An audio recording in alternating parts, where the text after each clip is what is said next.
Alright, so let's name these three, then we'll call it a day. Alright, the first one, the first structure, we have a double bond. Whenever you have a double bond in nomenclature, please listen.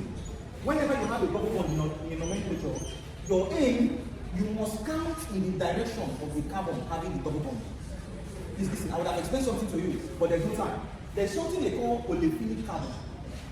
You see these two carbon atoms, this one and this one. These two carbon atoms are having the double bond, isn't it? They call them olefinic carbon.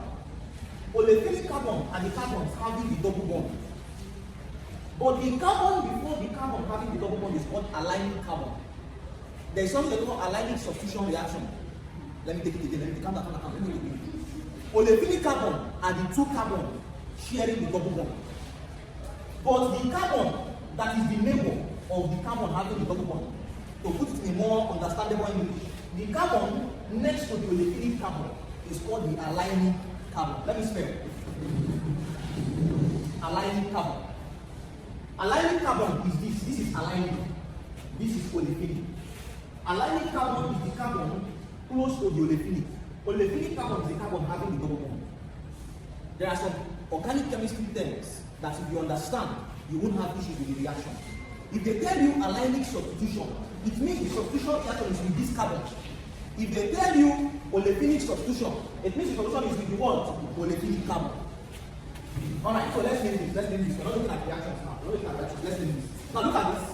Just listen on the no time. I'll answer your questions. Alright, I'll answer your questions. If I want to count, my counting must be in the direction of the double bond. Look at this. If I count like this, if I count this way, 1, 2, 3, 4, 5, 6. Look at it, if I go this way, 1, 2, 3, 4, 5, 6. Am I counting in the direction of this double bond? No. Your counting must be in the direction of the double bond. So if I'm counting, it is going to include this double bond. You see that it goes this way, 1, 2, 3, 4, 5. If you go straight, it's what? 5. Let's count the branch. 1, 2, 3, 4, 5, 6. Branch, did that include this double bond? Yes. 1, 2, 3, 4, 5, 6. Branch is how many? 6. Straight is how many? 5. And we are interested in the longest carbon to carbon continuous what? Chain. So, counting from this direction, 1, 2, 3, 4, 5, and what? 6. From this direction, please listen. From this direction, the carbon having the double bond is carbon 2. Before you cross is the carbon having the double bond. Look at this. If I have something like this, carbon to carbon to this. If I have 1, 2, 3, 4, 5, the owner of this double bond is the carbon before you cross. Carbon 2 is the owner of this double bond. So, counting from this direction, 1, 2, 3, 4, 5, 6, from this direction, the owner or the position, if you want to say it in organic chemistry term, the position of this double bond is at carbon where? 2, not carbon 3. It is when you cross the double bond, you're not saying carbon what? 3. So before you cross, is the owner of the double bond. So this is 1, 2, 3. My aim is not the smallest number of the subsequent. Hope you know that since this is my parent chain, this is my parent chain, is it the longest? Since this is my parent chain, any other thing that is attached to the parent chain is called a what? Subsequent. And this is ethyl subsequent, isn't it? This is ethyl. Since this is ethyl subsequent, I am not interested in giving the lowest number to ethyl. Why? Because I have a double bond, a functional group. But if there was no double bond here, if there was no double bond here, my aim, I will count from this side and count from down to get the smallest number of the carbon having these substituents. But I'm not interested in that. Why am I not interested in that? Because there is a functional what? Group. There is something much more higher than a substituent, which is what? Double bond. Are you following? Don't worry, I'll explain again, alright? But just understand this. Just understand. 1, 2, 3, 4, 5, 6. So the position of the double bond is at carbon where? 2. 6 is what? Hex. Isn't it? 6 is hex. The position of the double bond is at carbon where? 2. So this is hex 2 in. This is the parent name. After writing the parent name, the subsequent, ethyl subsequent is at carbon where? 3. So this is what? 3 ethyl H2. I will still give more examples. I know so many persons don't understand. In our class tomorrow, We'll start from this again. I will explain it to you understand. We'll put the book inside your head. You understand? You must learn. You must learn.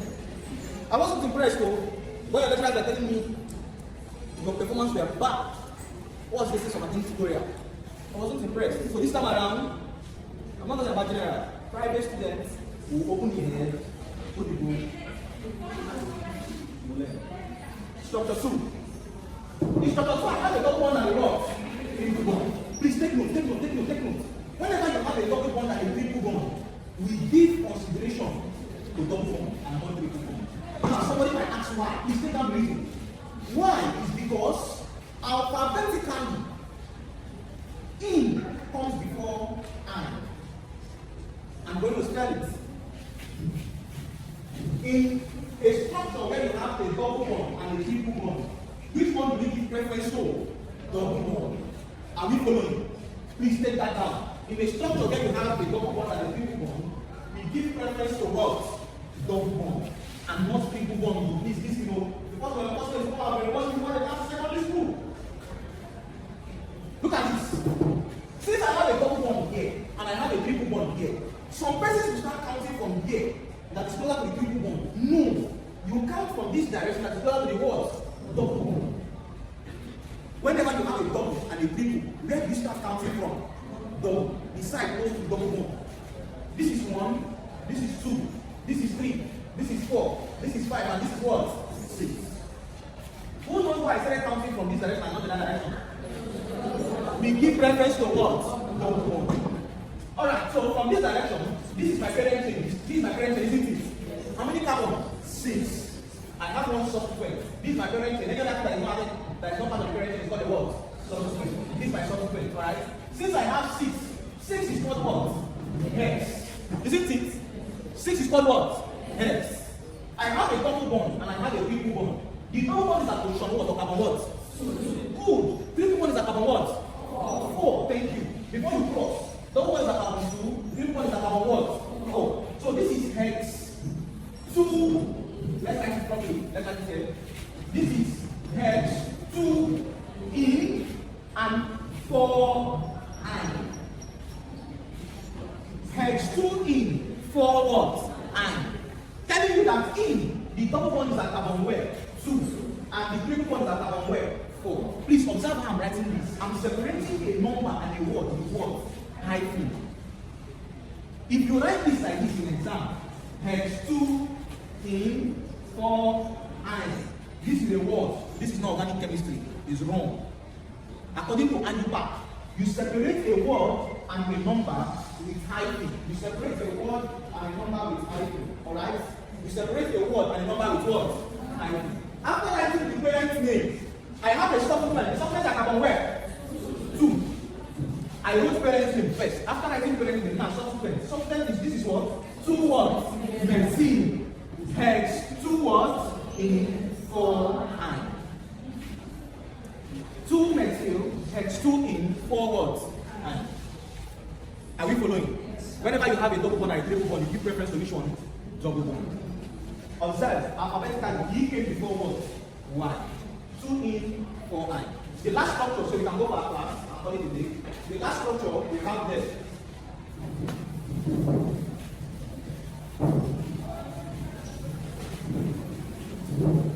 If you follow up the classes, I can assure you that this semester is so good. So the last structure we have is this. Something like this. I gave bromine and methyl. Isn't it? Is this a structure? Now please listen. If you're done, please listen up. If you have a cyclic structure, you start counting from the carbon. Look at this carbon and this carbon is having the double bond, isn't it? If there was, if there was no double bond, assuming there's no double bond, please listen, if there was no double bond, I will start here as 1. If there was no double bond, you start from where you have the substituent as well, 1. Look at this. If I have something like this, if I have bromine here, and I have methyl here, CH3 here, there's no double bond. Where do I start counting 1? Bromine. Because B comes before what? N. But why am I starting here? Since B and M are on the same carbon, isn't it? If there is no double bond, you start counting 1 from the lower what? Alphabet. But since there is a double bond, we must give respect to this guy called the double bond. If there is no double bond, you start counting from the substituent, the lower substituent. But if there is a double bond, you start counting from the carbon and the carbon having the what? Double bond. Please listen to this, so you won't see it online. You won't see it in your yellow textbook, your back. You won't see it explaining it for you in class. Please listen. If I have carbon to carbon double bond in a cyclic structure, if you count this thing, if you count like this, 1, 2, 3, you are highly wrong. Your counting must cross the double bond. Your counting must do what? Cross the double bond. So this is 1, my 2 will be where? Oh, 1 and 2. Are you seeing? And here will be what? 3. Here will be what? 4. Here will be what? 5. Now somebody might ask, can't I also say 1, 2? Are you following? Look at this. Look at, if I count from here, 1, 2. The double bond is at carbon 1, isn't it? And the substance is at carbon where? 3. If you're counting from this direction like this, please listen up to listen. If you're counting from this direction, 1, 2, 3. The double bond is at carbon 1, isn't it? I will write 1. The substance is at carbon where? 3. I will write 3. Is what? 13. Now let's count from the reverse direction. If I also count from here, 1, and cross the double bond, here becomes what? 2. Here becomes 3. Here becomes 4. And here becomes what? 5. From this direction, the double bond is at carbon 1. The substance is at carbon what? 5. Are you seeing that 1 and 5 is what? 15. This is what? 13. So which one is lower? 13. And please will name this structure from the lowest one. Please, whenever you have a double bond, your counting must do what? Cross. So this is 1, 2, 3. At carbon 3, I have bromo and I have what? Methyl. So this is going to be 3. You start with the lower alphabet. 3 bromo, 3 what? Methyl. Cyclo what? Cyclopentene. 3 bromo, 3 methyl. The parent name is cyclopentene. Some persons want to write pentene. I told you in organic chemistry, whenever the double bond is at carbon 1, we do not specify it. To call it cyclo what? Pentene. But if you still write cyclopentene, you are still correct. Do you understand? Do you understand? Yes. Good.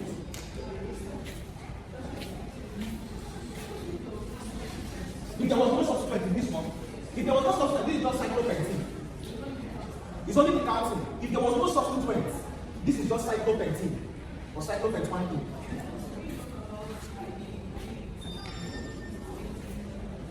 I like it now. Yes.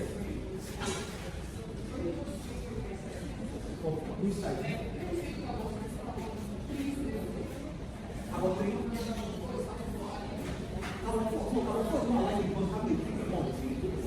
Okay, yes.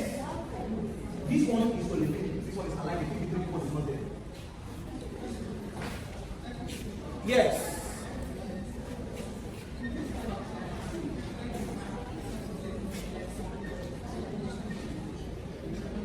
The substrate are the same. A place that's what I said. If you have something like this, and you have, let's say, a double bond. This is going to be 1, 2, 3, 4, 5. You give consideration to the double bond. This is 3, 4, 5. Now, if you're counting from this direction, this is 1, 3, 5. If you count from the reverse direction, 1, 2, 3, 4, 5. This is still 1, 3, 5. See here, nomenclature is not a problem.